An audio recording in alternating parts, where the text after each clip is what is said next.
এই সেই কামদুনি গ্রাম, এই সেই কামদুনির রাস্তা, আর এই সেই গেট। আজ থেকে 10 বছর আগে এই গেটের ভিতরেই ছিল একটি ঘর, যেখানে কামদুনির ওই নির্যাতিতা বোনটিকে ধর্ষণ করে খুন করা হয়। 10 বছর হয়ে গেলেও আজও বিচারের বাণী নীরবে নিভৃতে কাঁদছে। বিচার হয়নি কামদুনির। 10 বছর পর আরেকটা ইতিহাসের সন্ধিক্ষণে আমরা দেখলাম আর.জি. করের ঘটনা। 10টা বছর হয়ে গেছে, বিচার কবে হবে জানতে চায় কামদুনি। আজ কথা বলবো মৌসুমী কয়ালের সঙ্গে। আপনারা বলছেন এখনো কামদুনির বিচার হয়নি, কোথাও কি দুটোর মধ্যে মিল খুঁজে পাচ্ছেন? কারণ সরকারের তরফ থেকে আপনাদের উপরে সেই সময় 10 বছর আগেও যে চাপ ছিল, এখনো সেই চাপই আপনি দেখতে পাচ্ছেন আর.জি. করে। তো সেই জায়গাটা কিভাবে কি না, এখানে মিল তো সবই একই রকম।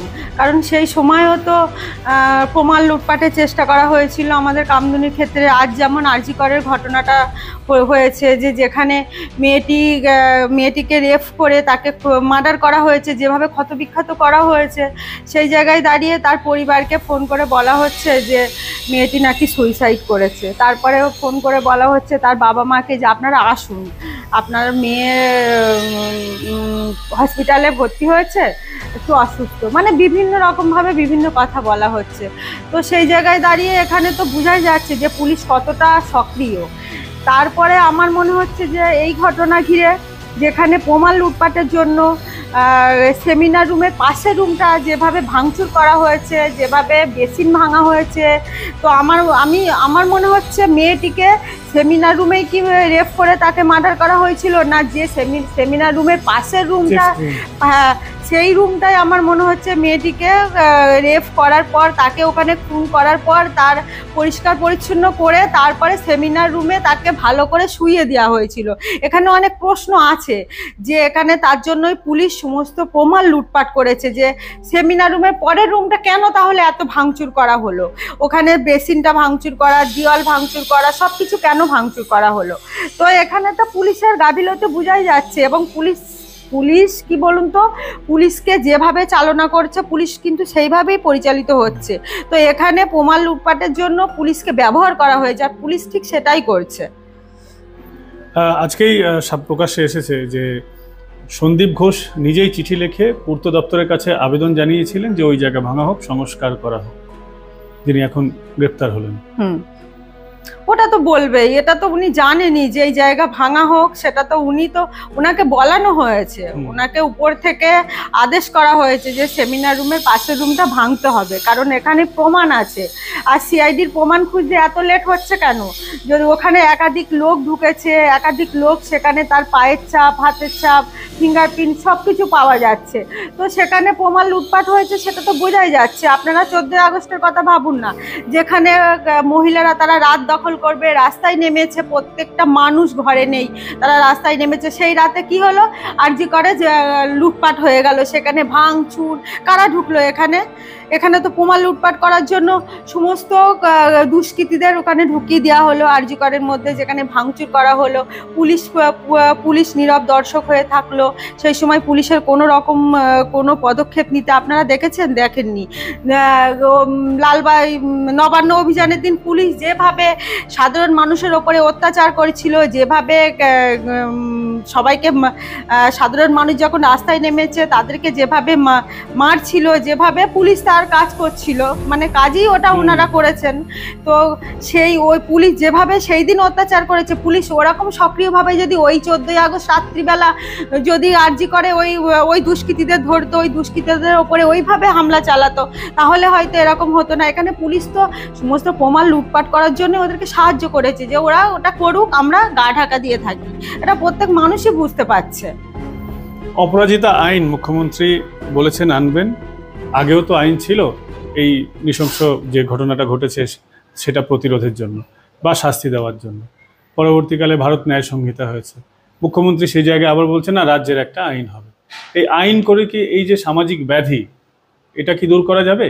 কিংবা অপরাধীদের শাস্তি, এটা কি সম্ভব এই আইন করে, যদি প্রশাসন ঠিকঠাকভাবে তদন্ত না করে?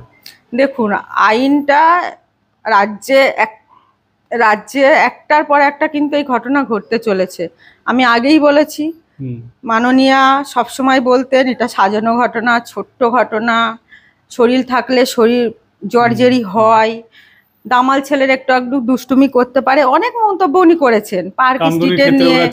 হ্যাঁ, জানতো, মানে অনেক রকম মন্তব্য উনি করেন এই রেফের ক্ষেত্রে, মার্ডার হলে তো করেন। তো সেই জায়গায় দাঁড়িয়ে আজ যখন এত মানুষ তারা রাজনৈতিকে ছুঁড়ে ফেলে দিয়ে রাজনীতির পিছনে ফেলে তারা রাস্তায় নামছে, তার জন্য মমতা ব্যানার্জির দেওয়ালে পিঠ ঠেকে গেছে। তার জন্যই উনি এই সমস্ত কিছু মানুষের যে ঢল নেমেছে, এই যে বিভিন্ন অভিনেতা অভিনেত্রীরা তারা পুরস্কার ফেরত দিচ্ছে, তারা রাস্তায় নামছে, প্রতিবাদ করছে যে আর নয়, অনেক হয়েছে, আমরা এবার জাস্টিস চাই। এই রাজ্যে পুলিশ প্রশাসন ব্যর্থ হয়েছে। মমতা ব্যানার্জি ওখানে স্বীকারও করেছেন যে এবার সিবিআইয়ের হাতে আমরা তুলে দেব। তার মানে উনি নিজে স্বীকার করেছে যে আমার প্রশাসন পুলিশ ব্যর্থ, আমার সিআইডি ব্যর্থ। তা এমনি আর বলেননি যে সিবিআইয়ের হাতে আমরা কেসটা তুলে দেব বা সিবিআই নিতে পারে, তখন সিবিআই হয়নি। উনি কিন্তু এই মন্তব্য করেছিলেন, তো উনি জানেন। তো এই মানুষের একটা আইওয়াশ করার জন্য উনি এই আইনটা পাশ করানোর একটা চেষ্টা চলছে। আমরা চাই আইন পাশ হোক, অবশ্যই আইন পাশ হোক, দোষীদের ফাঁসির অর্ডার হওয়া উচিত, সেটা আমরা প্রত্যেকে চাই। কিন্তু আর একটা কথা, মানুষ মানে সামাজিকভাবে মানুষের কিন্তু মানসিকতাও চেঞ্জ করতে হবে। যে আমরা একটা মেয়েকে যখন রেপ করে তাকে মার্ডার করে মারা হচ্ছে, তো যে মারছে সেও তো কোনো মায়ের গর্ভের সন্তান, তার তো মা আছে, বোন আছে, এটাও ভাবতে হবে। মানুষের মানসিকতাও চেঞ্জ করতে হবে। প্লাস যতই আইন আনুন না কেন, প্রশাসন যদি ঠিকঠাক না থাকে, প্রশাসন যদি ভালো কাজ না করে, পুলিশ প্রশাসন যদি শক্ত হাতে হাল না ধরে, আমাদের রাজ্যে এই ধরনের ঘটনা ঘটবেই। এই জায়গা থেকেই বলি যে সামাজিক ব্যাধির কথা আপনি বললেন, এই আইন করে তো সামাজিক ব্যাধি তো দূর হবে না।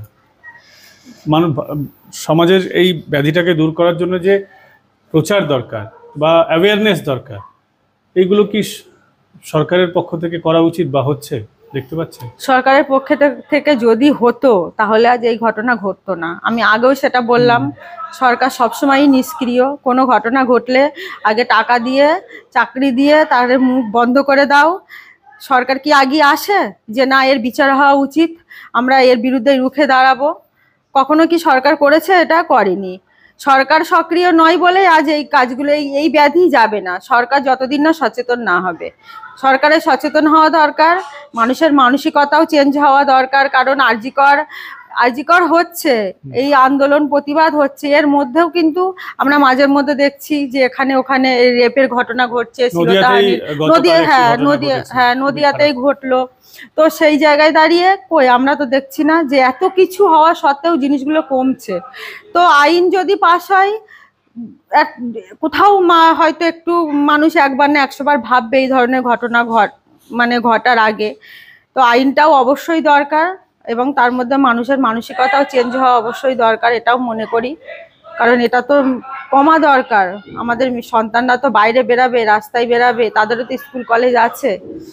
আরেকটা জায়গায় আসবো, যেহেতু বিচারের দীর্ঘসূত্রিতা আপনারা দেখেছেন, এই ক্ষেত্রে কামদুনির ক্ষেত্রেই প্রথমে বারাসাত আদালত, তারপর হাইকোর্ট, তারপর সুপ্রিম কোর্ট, এই যে বিচারের দীর্ঘসূত্রিতা, এটা কি কোথাও এর ফাঁক দিয়েই কি কোথাও দুষ্কৃতীরা বা অভিযুক্তরা ছাড়া পেয়ে যায়? হ্যাঁ, একদম। এখানে দেখুন, যে কোনো ঘটনা ঘটলে গরমে গরমে বলে না, লোহা পেটালে গরমে গরমে সেটা ঠিক করা যায়, যখন আস্তে আস্তে সেটা স্থির হয়ে যায়।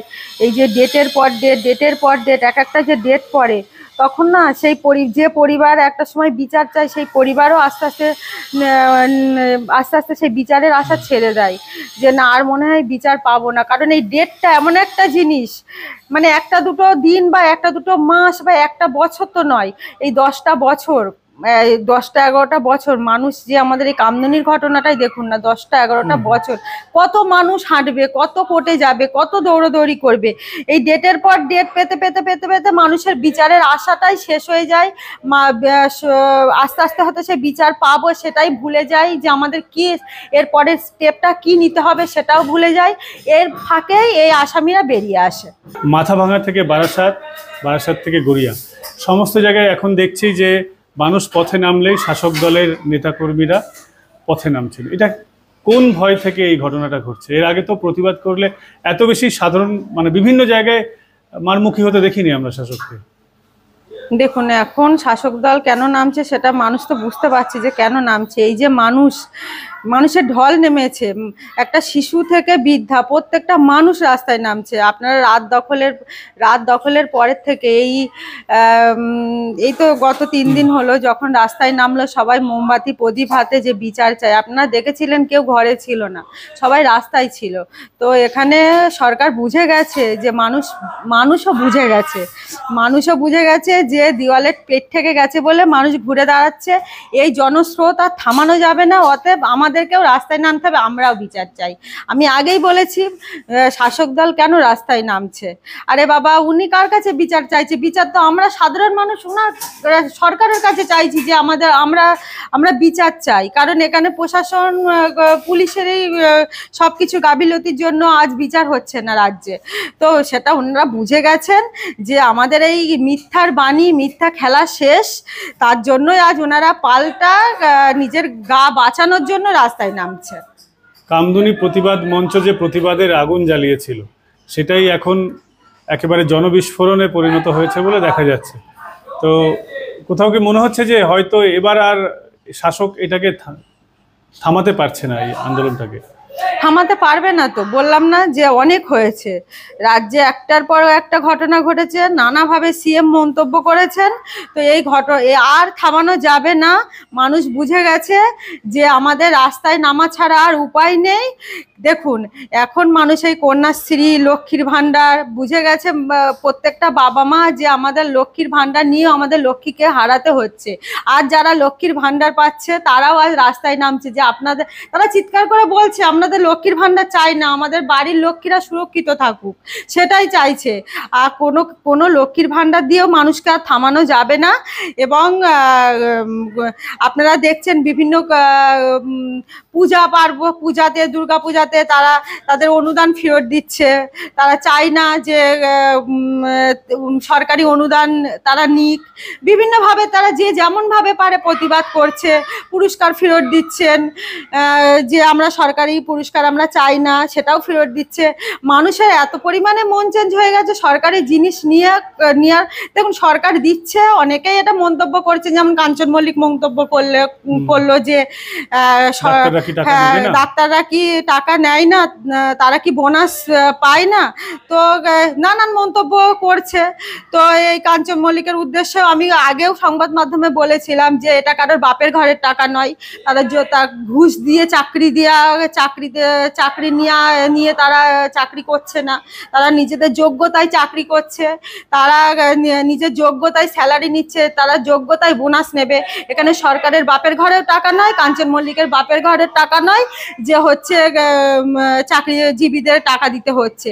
তো এই মন্তব্যগুলো এনারা করছে। এক একটা সিএম তাদের এই সব মন্ত্রী নেতা এইগুলো বানিয়ে রেখেছে, যারা সংবাদ মাধ্যমের হেডলাইন্সে আসার জন্য এরকম বাজে এক একটা মন্তব্য করেছেন। নদিয়ায় একজনা মন্তব্য করলেন যে যারা প্রতিবাদ করবে তাদের ছবি দেওয়ালে টাঙিয়ে দেওয়া হবে, এরকম ভাবে মন্তব্য করলেন। তো এদের এখনো কোনো স্টেপ নিলেন না মমতা ব্যানার্জি। সেখানে বলছে আমরা নির্যাতিতার ফাঁসি চাই, নির্যাতিতার সাজা চাই, নানানভাবে ভুলভাল মন্তব্য করেছেন। যারা ওনাদের দলের যারা এমপি আছে, এমএলএ আছে, যে বাজে কথাগুলো বলছে সেগুলো ওনারা প্রোটেক্ট করে না, অথচ সাধারণ মানুষের হয়ে নাকি ওনারা বিচার চাইছে। এখানে মানুষ বুঝে গেছে যে কতটা গলদ আছে সরকারের, কতটা সরকার নিজেদের গা বাঁচানোর জন্য কি করতে পারে সেটা সবাই বুঝে গেছে। আমরা কথা বলছিলাম এতক্ষণ মৌসুমী কয়ালের সঙ্গে। তার দাবি যে আরজিকর কাণ্ড অন্তত কামদুনির মতো এত দীর্ঘসূত্রী না হয়, যাতে বিচারের বাণী নীরবে নিভৃতে না কাঁদে, দ্রুত বিচার হয় এবং সঠিক বিচার হয়।